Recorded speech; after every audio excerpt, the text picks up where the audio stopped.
Hi, this is Mindy Watts, and this is my final journal reflection for elementary science class.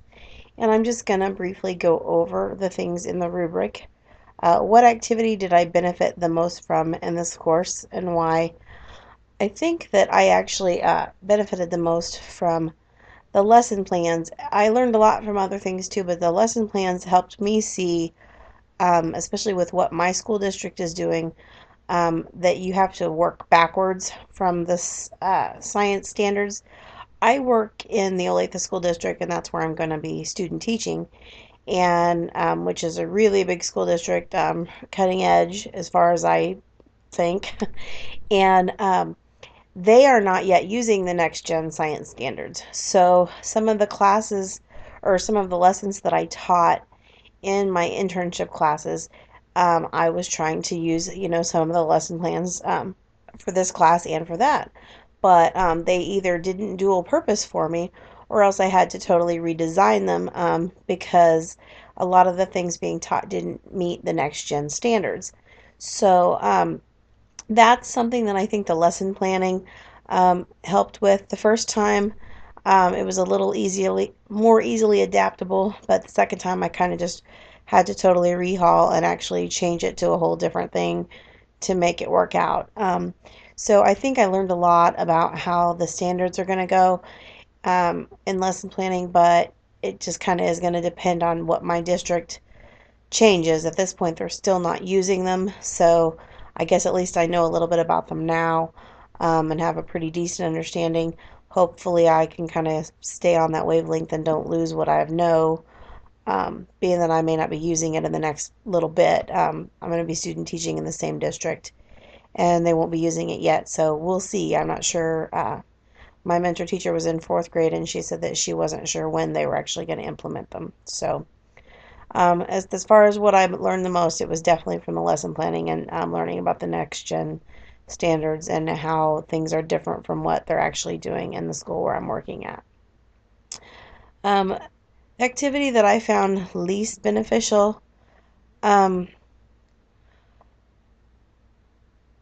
I guess I would say, I mean, some of this is hard to figure out. I mean, maybe some of the databases that didn't apply to tons of things, but again, you can learn something from every database that we did, or discussion board, I'm sorry. And then the field trip that we did was pretty useful as far as it made you realize what there was right around. Um, as far as the here and the now, when I did it, I don't think that I really understood the use of it, but I think it was to be said that you can learn things and see things even when you don't know that they're there, and you can do kind of little mini field trips, outside or right there in your surroundings. Um, the video, and a lot of this is probably my own human error, the video that we did about the different organisms, I think I made mine way too long and went way too much detail and made it a super huge assignment that I don't think it really needed to be. So I felt like that wasn't very beneficial to me, but I think the flip side of that is I think that I kind of did that to myself in that respect. So I think a lot of things were beneficial just for my lack of knowledge of science.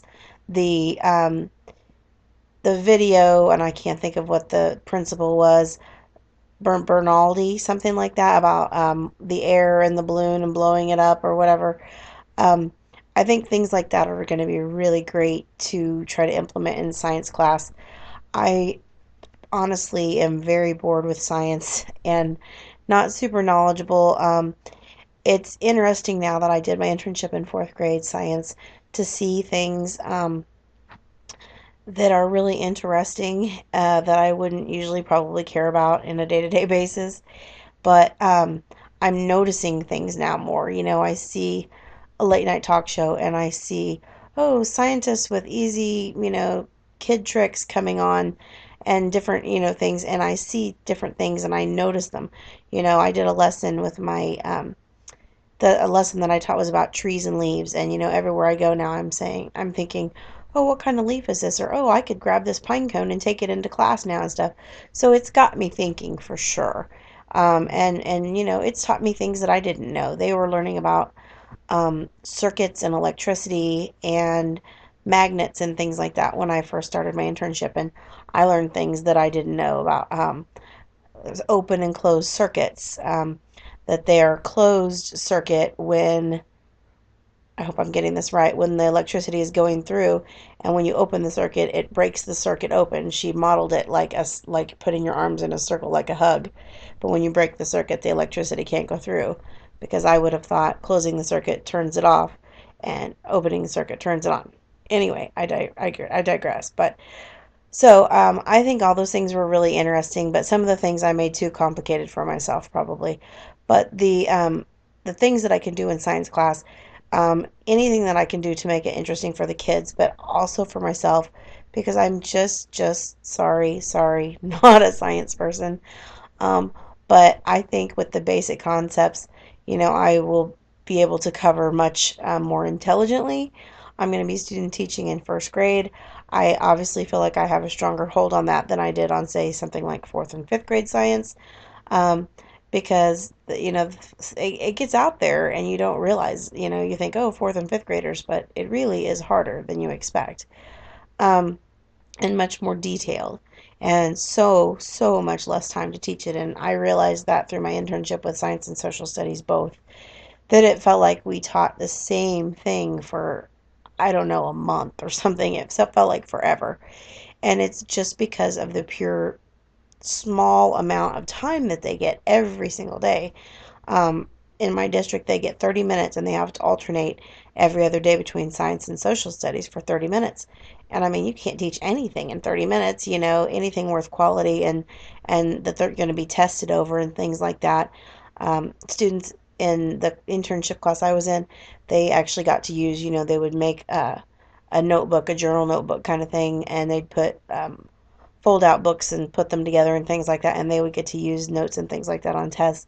And my teacher justified it just for the fact that they don't have any time, enough time to learn the things that they're expected to learn.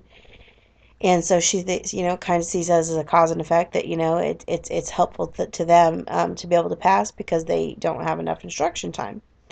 But I really, really noticed it when it just seemed like every day I went, oh, we're talking about leaves again. Oh, we're talking about leaves again, or my social studies focus was on the Northeast states. It seemed like we were talking about the Northeast for a really, really long time too.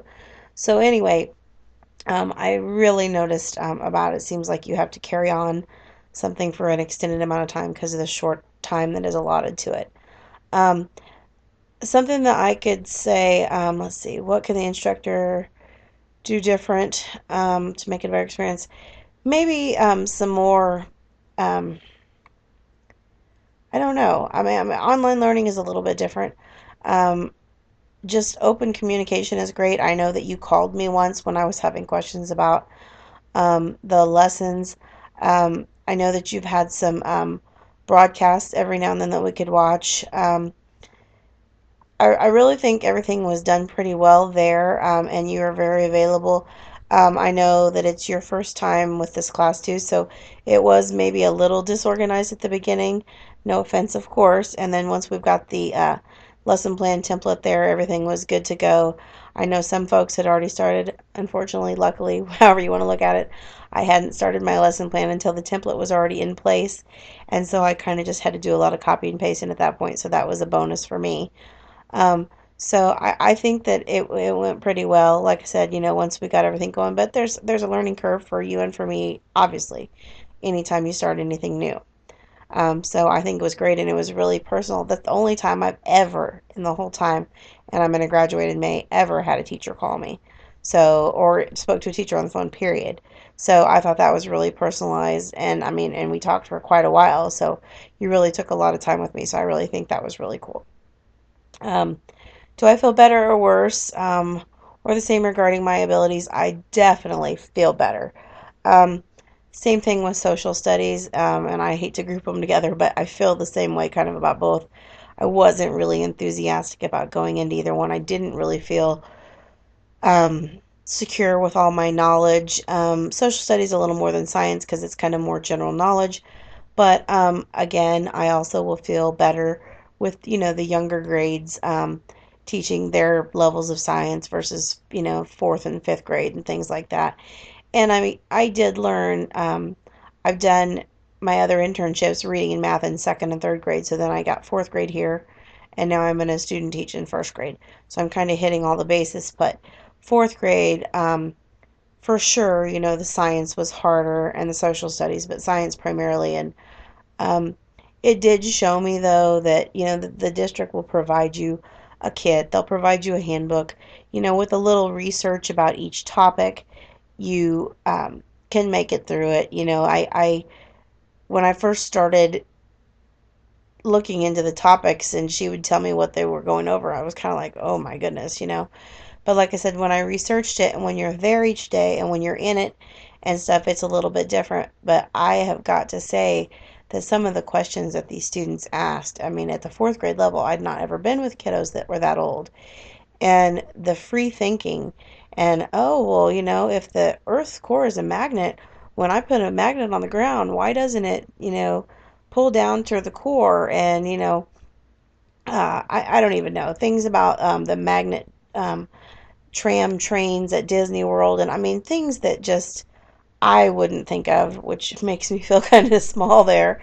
But the things that they think of at that level, and having a conversation versus, in the younger grades, which I love at the same time, is pretty much you tell them this and they say, okay, we've learned this. Well, I mean, these guys had questions and they were engaged and they were interested. So I do think that the science on this level is really cool because it's engaging to the students. And so it may be more difficult to me, but I think it's definitely um, something that students are going to like and be interested in. I see that with my own daughter. She's in second grade and she comes home talking about something they learned or something. So I think that it's kind of just a phenomenon. Like I said, social studies, people kind of have a general idea about that. They hear about it on the news and things. But science is kind of a concept that's not black and white and it's not right there for everybody to see and know. And so I think it's pretty exciting, hey, look what we learned this new thing today. And it's something that's kind of out there in the air that is not as tangible as math and writing on paper. And it's so exciting because it's something that is new and is I can't think of the word I want, but I mean something that is just exciting. It's not just plain paper and black and white. It's a new concept. It's new and fun. Um, so I'm definitely feel better about it. I'm definitely more excited. I'm gonna do research, and my biggest part of everything to do with science and social studies both um, is just to make it fun and exciting for the students and I both. And then what would be the most important to me regarding science in my classroom? Again, I want to get the concept out there. I want to get the students to understand. I believe it was in the TED Talk video that we watched, that the not every single word has to be correct, but I want to get them hooked and get them to understand. Because, like I said, I wasn't super, super interested in science, and I want them to understand. And I may not know everything, already. I mean, now if I study, I hope to know a little bit better when I'm teaching it. But, I want them to understand, and I don't want to talk in million-dollar words that they don't understand. I want to sound intelligent, but I also still want to get them to understand a concept. And I'm really big into trying to relate an issue or explain it by relating it to another issue so that the students will understand. And I think it's a very strong point and a strong method in getting students to understand something. So, what I want to do is, show them the effect of something and then, show them why we need to do something, like planting trees and recycling, or, I mean, some sort of concept where you can build a whole premise and show them why things happen the way they are and what the cause and effect of different things are and stuff, so that you can kind of build a foundation so that they can have a good understanding of why you're teaching what you're teaching and how it affects them and the world. So I think that's really important. And I mean, just to let the students know that they have a footprint on everything and that they their opinion matters and that they can learn science, they can enjoy it, we can learn to do it together. And that nobody's perfect, but that we can learn it together, and that I want them to be excited about it. So that's kind of the end of the reflection, I think. I've had a good semester. I thank you very much for being a good teacher and taking care of me along the way. Have a great Christmas break. Thank you very much. Bye.